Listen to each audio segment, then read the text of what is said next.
Morning everybody. మరి క్రీస్తు ప్రభు నామంలో మీ అందరికీ వందనములు, శుభములు.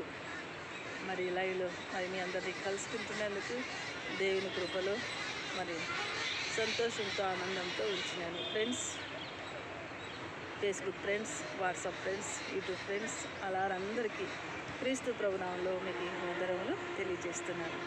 మరి మన కొన్ని విషయాలు, దేవుని వాక్యాలు, దేవుని మాటలు మనం చెప్తున్నాం. ఎందుకు ఈ విషయం చెప్తున్నానంటే, దేవుడు నిన్ను నన్ను ఎంతో ప్రేమించాడు. ఎంత ప్రేమించాడంటే, నువ్వు నేను తల్లి గర్భంలో రూపింపక మునిపే ఎలా అంటారా, అలాగే అండి. అంతగా దేవుడు మనల్ని ప్రేమించాడు, మనుషుల్ని. మరి ఎందుకు అలా ప్రేమించాడనే విషయాన్ని మనం కౌంట్ చేయలేము. తల్లి గర్భంలోనే రూపించక మునిపే నిన్ను నన్ను ఆయన ఏర్పాటు చేసుకున్నాడు. మనుషుల్ని అంతగా ప్రేమించాడు. అందుకే దేవుడు మనల్ని ఎంతగా ప్రేమించాడంటే, శాశ్వతమైన ప్రేమతో ప్రేమించాడు. ఆ ప్రేమ ఈ లోకంలో కానీ మనుషులతో కానీ ఎక్కడ కూడా దొరకదు. అలాంటి ప్రేమ నువ్వు నేను కలిగి జీవించాలని దేవుడు మనకి నేర్పిస్తాడండి. ఆ ప్రేమ గురించి ఎందుకు నేను చెప్తున్నానంటే, ఈ భూమి మీదైనా పాతాళంలోనైనా పరలోకంలోనైనా గొప్పది ఏది అంటే, గ్రేటెస్ట్ది ఏది అంటే ఒక ప్రేమ. స్వచ్ఛమైన ప్రేమ, స్వార్థంతో కాదు, నా అవసరాలు తీరిస్తే కాదు, మనకు మేలు చేస్తే కాదు, అదే కాదు కండి. దేవునికి మనం ఏ మేలు చేయలేదు, కానీ మనల్ని ఎందుకు అంతగా ప్రేమించాడు? మనం ఆయనకి ఏమి చేయలేదు, చెయ్యక మునిపే మనల్ని ఎంతగానో శాశ్వతమైన ప్రేమతో ప్రేమించాడు. 84 లక్షల జీవరాశులు మనల్ని ఎక్కువగా అంతగా ప్రేమించడానికి కారణం ఏంటంటే, నిన్ను నన్ను తన స్వరూపంలో రూపించుకున్నాడు. అది ఎలా సాధ్యం అవుతుంది అనే విషయాన్ని మనం గమనిస్తే, దేవుడు ప్రియమైన సంగమా, డియర్ ఫ్రెండ్స్, దేవుని ప్రేమని మనం కలిగి జీవించాలని నిన్ను నన్ను దేవుడు కోరుకుంటున్నాడు. అలా ఉంటేనే దేవుడికి ఇష్టం. అందుకే దేవుడు శాశ్వతమైన ప్రేమతో నిన్ను నన్ను ప్రేమించాడు. అందుకే ఎప్పుడు కూడా నాకు ఈ పాట అంటే చాలా ఇష్టం.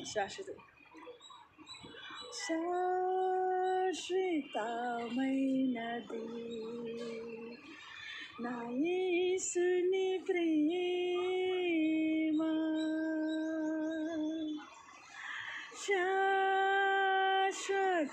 శాశ్వతమైనది నా యేసుని ప్రేమ, శాశ్వతమైనది నా యేసుని ప్రేమ. నిన్ను నన్ను విడువక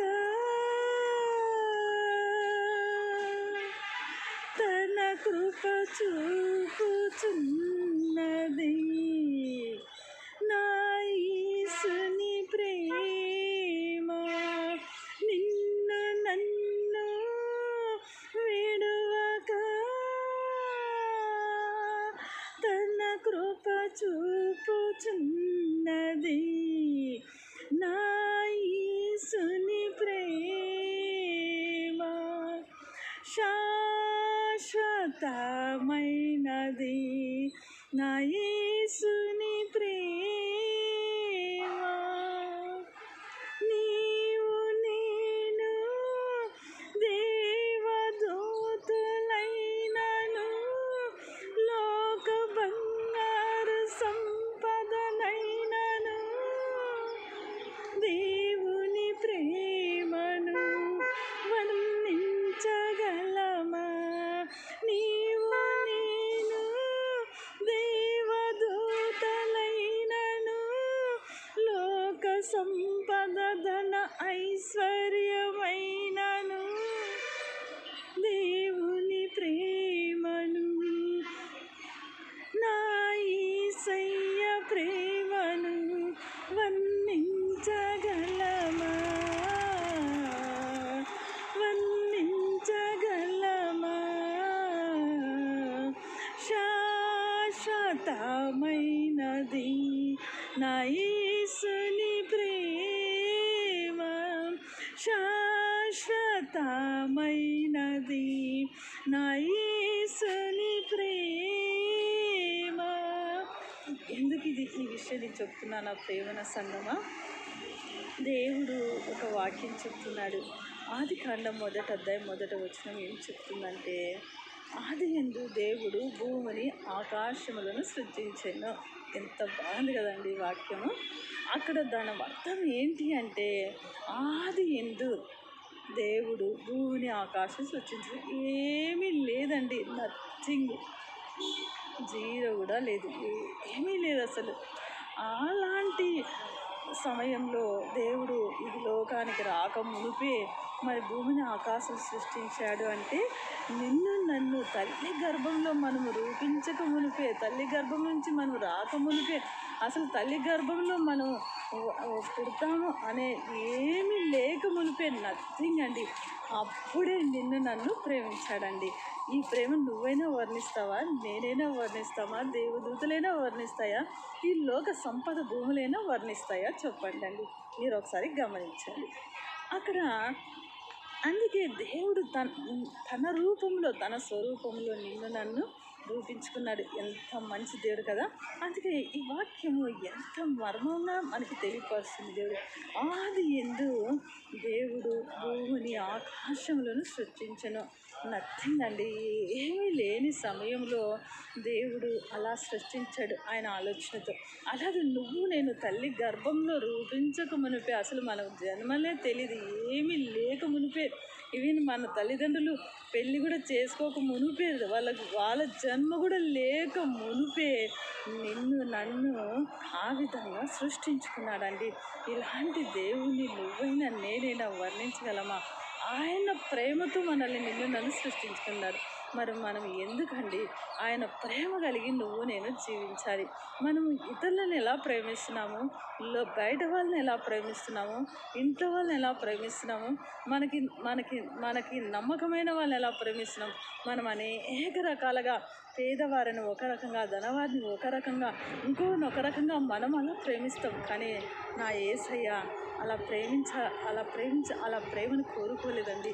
నా యేసయ్య పేదవారిని, ధనవంతులని, దుర్మార్గుల్ని, వ్యభిచారుల్ని, ఎంత భయంకరమైన దీనస్థితిలో మరి నష్టపోయిన స్థితిలో ఉంటున్న జనాలను కూడా ప్రేమించే ప్రేమండి అది.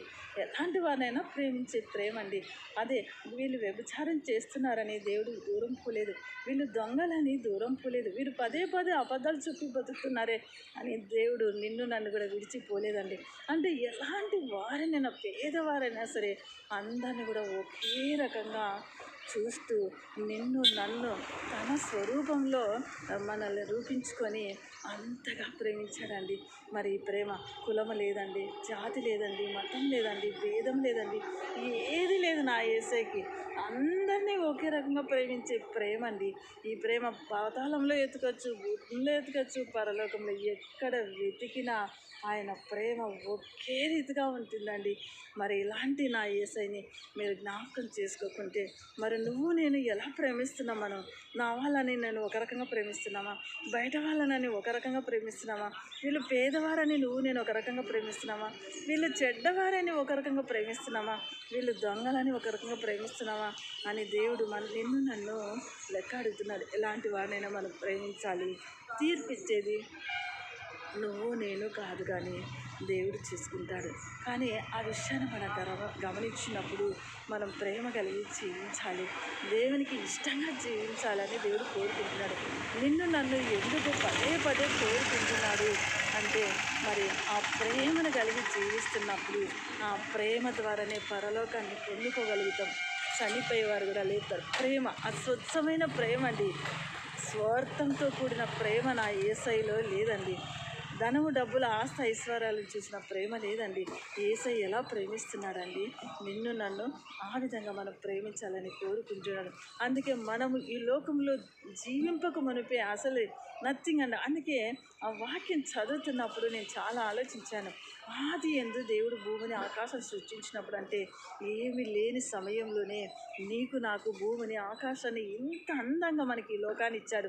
ఈ లోకంలో నువ్వు నేను సంతోషంగా ఉంటున్నామా, ఆనందంగా ఉంటున్నామా, మరి ప్రశాంతంగా జీవిస్తున్నామా, ఆరోగ్యంగా జీవిస్తున్నామా? ఇంత అందమైన లోకంలో మనం ఎందుకు అందంగా జీవించలేకపోతున్నామంటే మనలో స్వార్థం కూడిన ప్రేమ, మనలో అబద్ధాలు కూడిన ప్రేమ, ధన పిశాసులు కూడిన ప్రేమ, ఇలాంటివన్నీ మనలో ఉంటున్నప్పుడు యేసయ్యని ప్రేమను పొందుకోలేము, ప్రశాంతతగా జీవించలేము, ఆనందంగా జీవించలేము, ఆరోగ్యంగా జీవించలేము, ఇతరుల గుడిక ప్రేమించలేము, ఇతరుల గుడిక సంతోష పెట్టలేని జీవితము వస్తుందని దేవుడు తెలియపరుస్తున్నాడు. అందుకే యేసయ్య ప్రేమ కలిగి నువ్వు నేను జీవించాలని యేసయ్య కోరుకుంటున్నాడు, ఆయన ఆశిస్తున్నాడు. అంతేగాని ఇంకా వేరేది ఏమీ ఆశించలేదండి. కాబట్టి ఆ వాక్యము చదువుతున్నప్పుడు అనుకున్న అలాగే నిన్ను నన్ను తల్లి గర్భం నుంచి రూపించక మునిపే అసలు ఏమీ లేని సమయంలోనే నిన్ను నన్ను దేవుడు అంత అందంగా, నిన్ను నన్ను అంత అందంగా, అంత మంచిగా మరి మనల్ని రూపించినాడండి. మరి అంత మంచి యేసయ్యని, అంత మంచి యేసయ్య, నా యేసయ్యని మరి నువ్వు ఎలా ప్రేమిస్తున్నావు, నేను ఎలా ప్రేమిస్తున్నాం, మనం ఎలా జీవిస్తున్నాం? మరి యేసయ్య మాట వింటున్నావా? యేసయ్యకి లోబడుతున్నావా? యేసయ్యకి ఇష్టంగా జీవిస్తున్నామా? యేసయ్య మార్గంలో నువ్వు నేను జీవిస్తున్నామా అని దేవుడు చూస్తున్నాడండి. ప్రేమించడం అంటే దేవుని మాటకి లోబడ్డం అండి. కష్టం వచ్చినా, ఇరుకు వచ్చినా, ఇబ్బంది వచ్చినా, బాధ వచ్చినా, ఎన్ని వచ్చినా యేసయ్య మాట కంటే ఏది కూడా ఈ లోకంలో గొప్పది ఏది లేదు. భర్త లేరు, పిల్లలు లేరు, ఏది లేదండి. యేసయ్య ఎస్ అంటే ఎస్, నో అంటే నో. అలా జీవిస్తున్నప్పుడే నువ్వు నేను సంపూర్ణమైన సంతోషాన్ని, ఆనందాన్ని, ప్రేమని, ఆరోగ్యాన్ని అన్నిటినీ పొందుకోగలుగుతాం. యేసయ్య మాట, ఒక్క మాట చాలండి. ఎస్ అంటే ఎస్, నో అంటే నో. లోబడ్డం అంటే అంత ఈజీ విషయం కాదండి. అది ఎలాంటిదైనా సరే ఓకే ప్రభా అనడమే ప్రేమించడం అండి. అది కూడా ప్రేమనే. దేవుడు సంతోషపడతాడండి. దేవుడు నా మాట విన్నాడు, నా కుమారుడని దేవుడు సంతోషపడతాడు. విననప్పుడు ఎంత ఏడిపిస్తామో, ఎంత దుఃఖం కలిగిస్తామో, ఎంత బాధ కలిగిస్తామో, ఆయనకి ఎన్నిసార్లు ప్రేమించకుండా ఆయనకు వ్యతిరేకంగా జీవించి నువ్వైనా నేనైనా ఆయన ఏడిపిస్తూ, దుఃఖపెడుతూ, బాధ పెడుతూ ఉంటున్నప్పుడు ఎంతగా బాధపడతాడో యేసయ్య తెలుసా అండి. ఏడుస్తున్నాడండి ప్రభు, నా దగ్గరికి రాలేకపోతున్నారని. అందుకే మనం యేసయ్యని అంటు కట్టుకొని జీవించాలండి. యేసయ్య మార్గంతో జీవించాలి. యేసయ్య మాట కంటే విలువైంది ఈ లోకంలో, ఈ మూడు పాతాళంలో, పరలోకంలో, భూలోకంలో ఎక్కడా లేదండి. యేసయ్యని సంతోషపెట్టడమే నువ్వు నేను కోరుకోవాలి. అంటే ఆయన నిన్ను ప్రేమించాలి. అలాగ జీవిస్తున్నప్పుడు మాత్రమే సాధ్యం అవుతుంది. యేసయ్యని నువ్వు నేను ఏడిపించకూడదండి. ఆయనకి చెడు మార్గం తెలియదండి. ఆయనకి మంచి మార్గం మాత్రమే తెలుసు. సత్యము, జీవము, మార్గము, మోక్షం ఇవి నిలుస్తాయండి. అబద్ధాలు నిలువు, మోసం నిలువు, వ్యభిచారం ఇవన్నీ ఏవి నిలవండి, కనపడకుండా వెళ్ళిపోతాయి. అలాంటి ప్రేమతో నువ్వు నేను ప్రేమించాలని దేవుడు కోరుకుంటున్నాడు.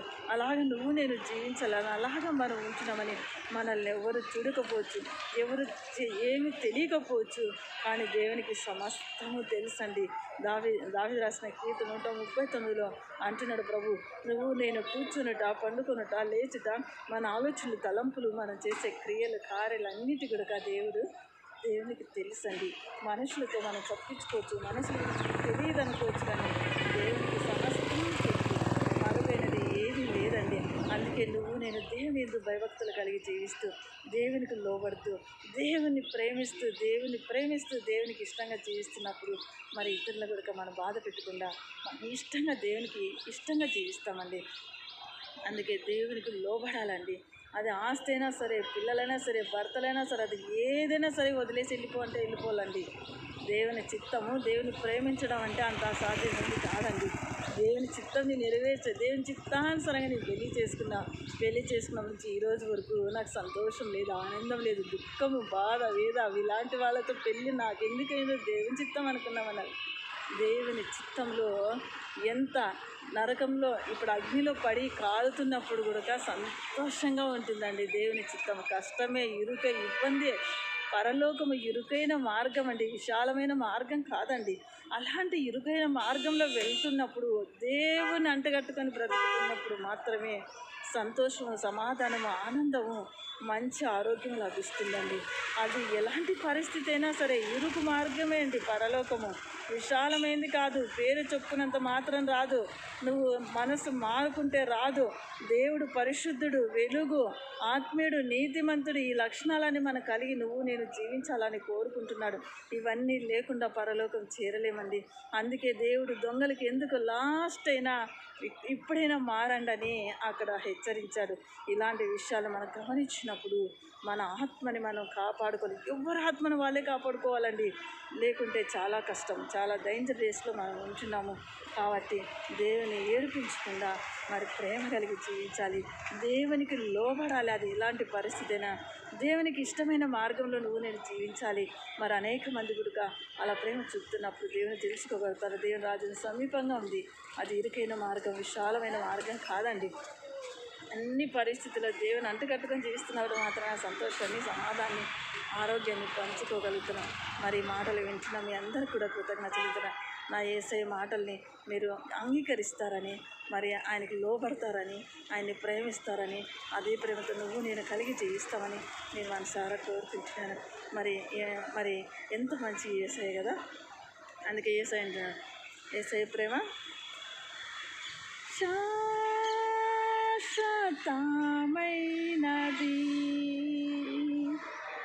నా యేసుని ప్రేమ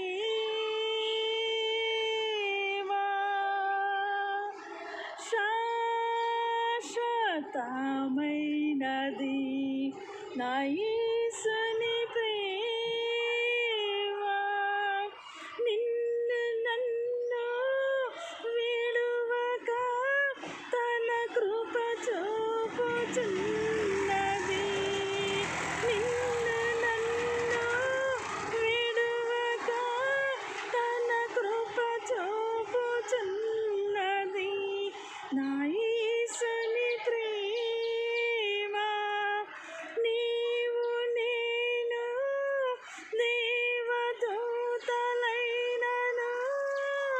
లోక సంపదలైనను, దేవుని ప్రేమను వర్ణించగలరా, వర్ణించగలమా, వర్ణించగలమా. శాశ్వతమైనది, నా యేసుని ప్రేమ శాశ్వతమైనది, నా యేసుని ప్రేమ నిన్ను నన్ను విడువక తన కృప చూపుచున్నది, నా యేసుని ప్రేమ. ఎంత సంతోషం అండి, ఎంత మధురంగా ఉంటుందండి ఆయన ప్రేమ. ఆయన ప్రేమని నేను సంపూర్ణంగా పొందుతున్నానండి. మీరు కూడా అలాగ పొందుకోవాలని, నేను ఇంకా పొందుకోవాలని ఆశపడుతున్నాను. ఆ సంతోషము, సమాధానం, ఆనందము నాకు ఈ లోకంలో ఎక్కడ కూడా దొరకదండి. నేనైతే అది నాకు ప్రాక్టికల్గా తెలుసు. కానీ అలా అని మనం ఎవరిని ప్రేమించకుండా ఉండలేము, ఆదరించకుండా ఉండలేము, కలిసి ఉండలేము. అది చేయాలి, దేవుని ప్రేమ కలిగి నువ్వు నేను జీవించాలి. కాబట్టి మరి ఏంటంటే మీ అందరి కూడా మీరు నేను అలాగ జీవించాలని మనసారా కోరుకుంటూ, మరి ఈ మాటలు విన్నందుకు మీ అందరి కృతజ్ఞత చెల్లించుకుంటున్నాను. Thank you watching for this video to all and God bless you. మరి మీ Saraswati and Daiva Krupa and Ganga bye. Once again we will meet in the Jesus name. ఆ తర్వాత మరి కలుసుకుందాం. ఓకేనా? బాయ్.